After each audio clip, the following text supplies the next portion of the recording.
會疲勞同埋喪失，咁隻腦細胞就唔會因為捱完嘢會死嘅咁樣。只不過係同咩會令佢死咧？吸煙啦、飲酒啦、老年啦，或者有啲吸毒啦嗰啲就會令到腦細胞會死咯。咁我哋可以再知多少少嘢啦。我哋嘅神經元喺一個電子顯微鏡放大1000倍，就睇到係咁樣嘅。咁呢啲係一啲所謂嘅軸突咧，呢條最長嗰條叫樹突咧。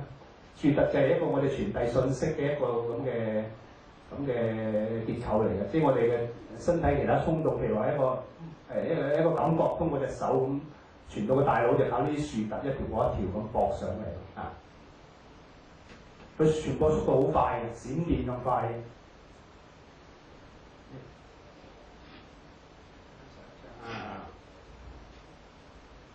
咁好啦，咁講一啲神經心理學嘅一啲知識，同大家分享下。咁其實就講我哋嘅精神活動同個大腦究竟有冇關係咧？即係我哋識諗嘢、識思考咁，係咪同個大腦有關係咧？咁肯定係㗎啦，依家講咗已經係㗎啦。即係只不過係話，即係你去到哲學層面，再講即係冇咗個腦，咁我哋精神活動仲喺唔喺度咧？咁即係講到呢樣嘢嘅啫。即係邊個為先，邊個行先，邊個即係有咗我哋嘅精神活動先有個腦，定係有咗個腦先有精神活動嘅啫？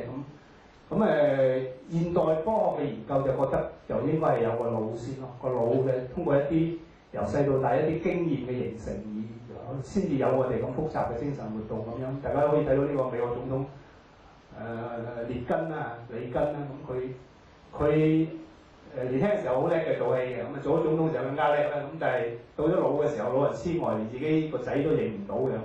咁理論上，如果你話佢精神活動唔依賴於個腦嘅話，咁冇理由佢即係應該隨住個經驗越嚟越豐富嘅精神活動越嚟越活躍先啱。點解老嘅時候會老人痴呆咧？咁其實就我哋嘅講法就話佢個腦有咗變化，腦細胞迅速死去，個腦開始萎縮，咁就令到佢本身係一個好叻嘅人都變咗個傻下嘅人咯。咁所以我哋話大腦其實係各種精神活動嘅基礎，一個完善嘅腦先有咗一個功能好完善嘅腦先有我哋嘅精神活動嘅咁樣。即係我作為醫生係會係咁講，但係可能好多宗教人士唔係咁講啦。即係希望即係冇影響到大家嘅宗教信仰啦。即係從醫學層面係咁講。咁仲有感知同個大腦梗係一個確切嘅關係咧。我哋依家都研究得好清楚嘅。我哋對呢個外界對呢個世界嘅感知咧，係同個腦有一個好確切嘅關係嘅，即係睇嘢、聽嘢、觸摸到嘢，咁呢啲都係同我哋嘅腦有關嘅，好直接去到某一個部位嘅。即係邊一個部位受損，咁你就冇咗嗰方面嘅感知能力㗎啦。咁呢個已經係好清楚㗎啦。耳係一個聽覺器官啦，係一個收集一啲聲音嘅一個器官啊。咁其實你聽到嘢都唔係靠隻耳聽到嘢，都係靠個腦去聽嘅。即係意思話佢就收集呢啲聲。咁再通過一條聽覺神經去到個大腦某一個皮層嗰度，聽嘢皮層喺頭先見到個裂葉啦，側邊嗰個葉啦，咁就眼都係啦，眼係一個睇嘢嘅器官，亦都唔係我哋睇嘢，亦都唔係靠隻眼嘅，亦都係靠個腦嘅。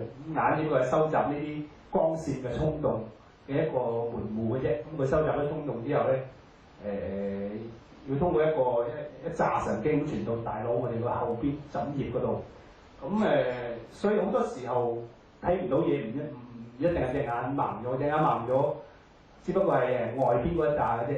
多數好多時候老人家睇唔到嘢，多數係因為條神經出咗問題，而唔係因為隻眼出咗問題咯。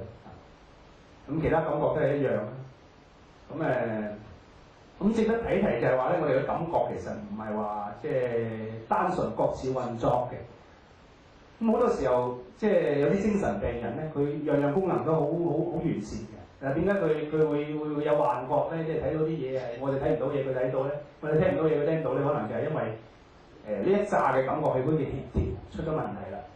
就唔係話即係因為我哋個腦其實好複雜嘅，即係各自為政，唔係各自為政，即係會互相聯繫嘅。你幫我，我幫你嘅。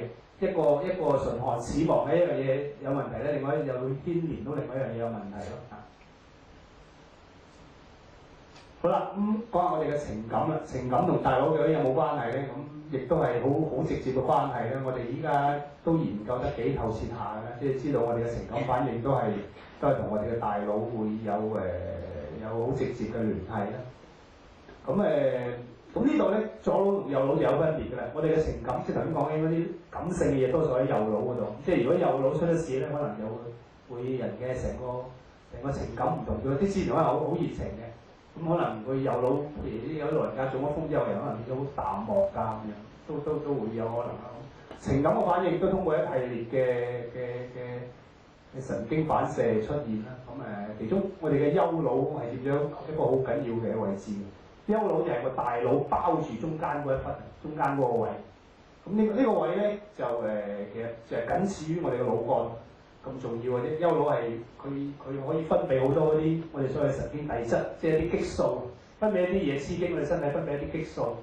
咁譬如啲更年期嘅女性啊，就係因為個丘腦失去咗，即係少咗刺激我哋嘅下垂體分泌一啲激素咧，令到佢身體入邊女性激素少咗，咁令到佢啲情緒有變化。老人家亦都係啦，亦都係因為某啲激素即係多少少，令到佢亦都會有情感嘅反應。青春期都係啊，大家都好多中學生咁青春期咧，特別中意揾男朋友啊，特別中意揾女朋友啊，特別有性衝動啊，就係因為我哋身體入邊某啲激素。丘腦控制某啲部位分泌啲激素多咗，控制咗你嘅情緒，特別偏好中意某幾樣嘢咁樣。好啦，再高層次啲講意識啦。咁意識就好少，我哋神經心理學好少探討，多數哲學家開始探討呢樣嘢嘅。意識係咩嚟嘅咧？咁其實就定義好長啦，不過我簡單解釋俾大家聽咩叫意識。即係話我哋知道自己存在喺呢個世界，知道周圍發生咩事，知道身邊朋友知道自己係一個咩人，咁你知道呢樣嘢咧，就叫做有意識咯。呢樣嘢好模糊，咁就叫做意識模糊。冇唔知道呢樣嘢就有冇咗意識咯。咁有啲人特別有啲見到我哋自己科啲病咧，眼眨眨，見佢有光線嚟嘅識得眯埋眼，肚餓識得揾嘢食，咁但係已經冇意識嘅，佢完全唔知道外邊世界發生咩事。咁呢啲雖然佢清醒，但係佢係冇意識，可能有情感嘅，即係可能會有啲即係見似係有情，冇意識就冇情感，但係見似係有情感。譬如話你俾啲wasabi佢聞下咧，可能佢會流眼淚啊咁樣。我見到好似會流眼淚，有情感，但係事實上係冇意識就會冇情感嘅。咁頭先講過嗰幾樣嘢就係即係哲學家會探討呢樣嘢，意識呢樣嘢好緊要咯。所謂靈魂其實就係獨立於身體嘅一個意識咯。即係點解啲人話見到鬼啊咁，就係見到一個獨立嘅意識存在咯啊。咁其實有冇鬼咧？呢個世界上即係唔敢講，我唔敢講啦。至少未見過。我哋作為科學，即係學科學嘅人，就覺得係冇咯。咁但係如果大家覺得有見過，咁你可以分享下。即係究竟即係我覺得意識就可以脫離於物質存在嘅。好多咁嘅人嘅，所有信教嘅人士都會覺得係我哋嘅意識可以獨立於意識存在嘅，因為你覺得有個上帝已經係啦，上帝係無形咁，點解會有個人喺度？點解會有個意識，會有個情感喺度咧？咁嗰個其實係一個意識嚟噶嘛。好啦，咁講翻人工智能啦，人工智能咁其實就呢個亦都同我哋講緊意識有關係。咁機械人有冇意識咧？咁既然你話我哋嘅意識一定要依賴於人嘅大腦存在，咁機械人有冇意識咧？某程度上我哋覺得應該係冇嘅，因為意識同埋情感都係自主嘅嘛。如果冇咗自主能力，我哋都唔叫嗰樣嘢叫做意識。可能機械人可以設計到佢可以流眼淚，設計到可以戀愛，都係一個程式，都係我哋好似上庭咁樣，我寫個程式出嚟嘅啫。咁佢都唔係自己有意識噶嘛。咁理論上佢哋都係冇意識咯。咁即使做到個人工大腦模擬到同我哋人一模一樣嘅，都係冇意識，都係冇情感嘅，都係我哋人嘅一個產品咁解嘅。好啦，俾大家知道一啲病嘅知識啦。咁我哋大腦正常就係有頭先講咁多咁嘅功能啦。咁大腦出咗事會有啲咩問題咧？咁其實大腦出事咧係有好多種嘅類型啦。咁最常見就係腦外傷啦，即係特別我哋依家大家都揸電單車係嘛？揸電單車就好容易，最高危就係揸電單車令到腦外傷㗎啦。我哋而家幾乎每日都有啲即係澳門有15歲可以揸電單車㗎啦，定18啊、16啊。